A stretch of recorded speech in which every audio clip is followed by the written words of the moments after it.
তাহলে অষ্টম শ্রেণীর দ্বিতীয় অধ্যায় 2.1-এর 13 নম্বর প্রশ্ন। এটা খুবই ইম্পর্টেন্ট, পরীক্ষায় বারবার আসে, প্রত্যেকটা পরীক্ষায় আসে। প্রশ্নটা কি, কোনো আসল 3 বছরে মুনাফা আসলে 1578 টাকা। তাহলে 3 বছরে মুনাফা আসলে কত? 1578 টাকা। তার মানে এই 1578-এর ভিতরে মুনাফা আছে, আসলও আছে, ঠিক কিনা?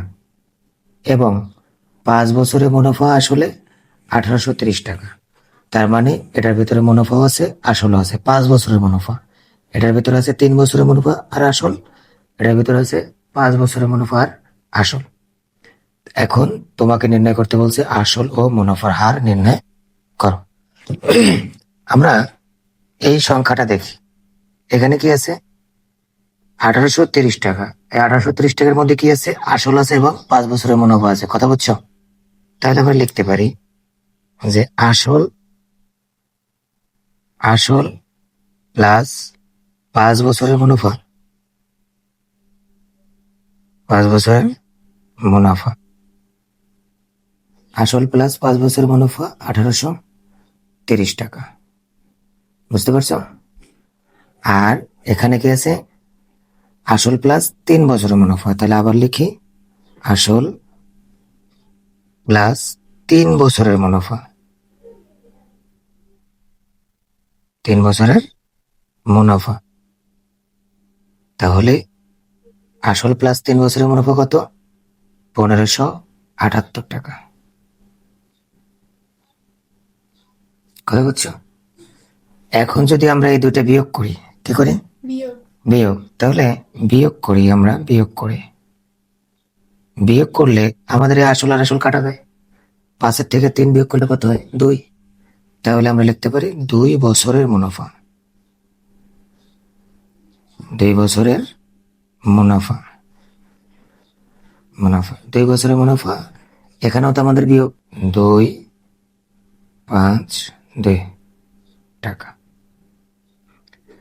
তাহলে 252 টাকা। এই 252 টাকা কয় বছরের মুনাফা? 2 বছরের মুনাফা। কয় বছরের? 2 বছর। এই 2 বছরের মুনাফাটা আমরা ঐকিক নিয়ম করে 3 বছরের মুনাফা বানাম। কিভাবে? দেখো, 2 বছরের 2 বছরের মুনাফা, 2 বছরের মুনাফা কত?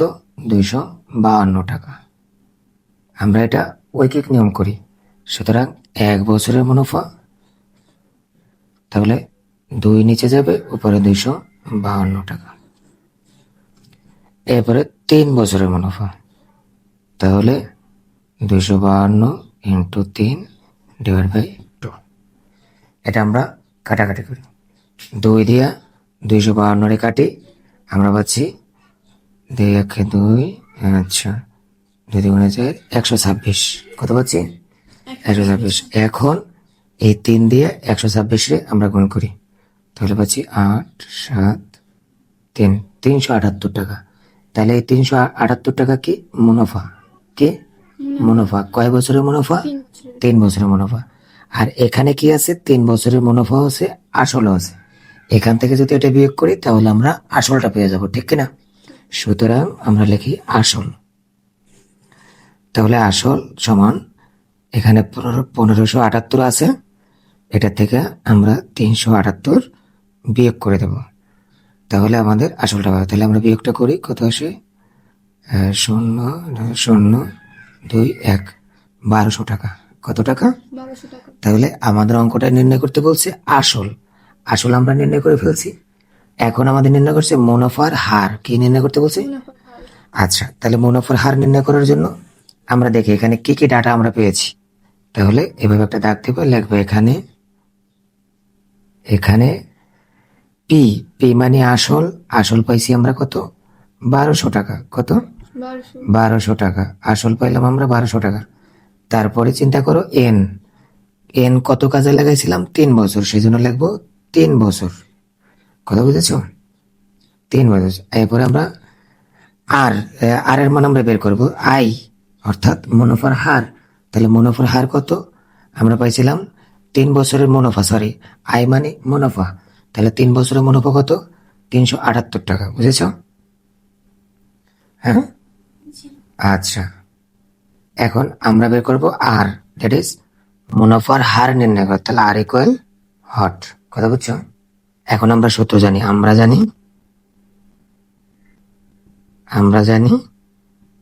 জানি সূত্রটা কি, আই ইকুয়াল পি এন আর, বা তুমি বলতে পারো পি আর এন, যাই বলো। আমাদের আর বের করবো, কি বের করবো? তাহলে আর সমান সমান আই উপরে, বাকি সব নিচে, পি এন।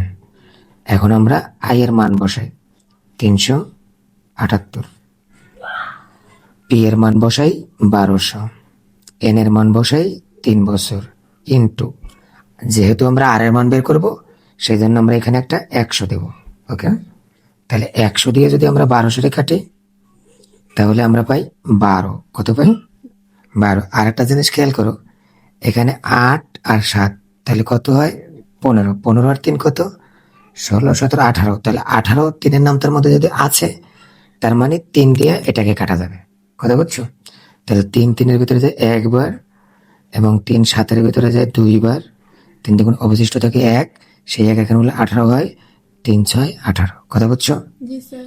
এখন এই 12 দিয়ে যদি আমরা এটার ভাগ দিই, সরাসরি ক্যালকুলেটর দিয়ে দাও, বা কাটাকাটি করে একটু ছোটও করতে পারো। এটার 2 দিয়ে কাটলে 6, 2 দিয়ে কাটলে কত? 6, 6 দুগুণে 12। এটা যেহেতু জোড় সংখ্যা, এটাও 2 দিয়ে কাটা যাবে, তাহলে প্রথমে হবে 6 আর 3। তাহলে আমরা নিচে পেলাম কত? 6, উপরে পেলাম কত? 63। কথা বুঝছো? জি স্যার। তোমাকে তাহলে 63 আমরা 6 দিয়ে ভাগ দিলে পাচ্ছি 10.5। মুনাফার হার সেহেতু পার্সেন্ট, সুতরাং মুনাফার হার 10.5%।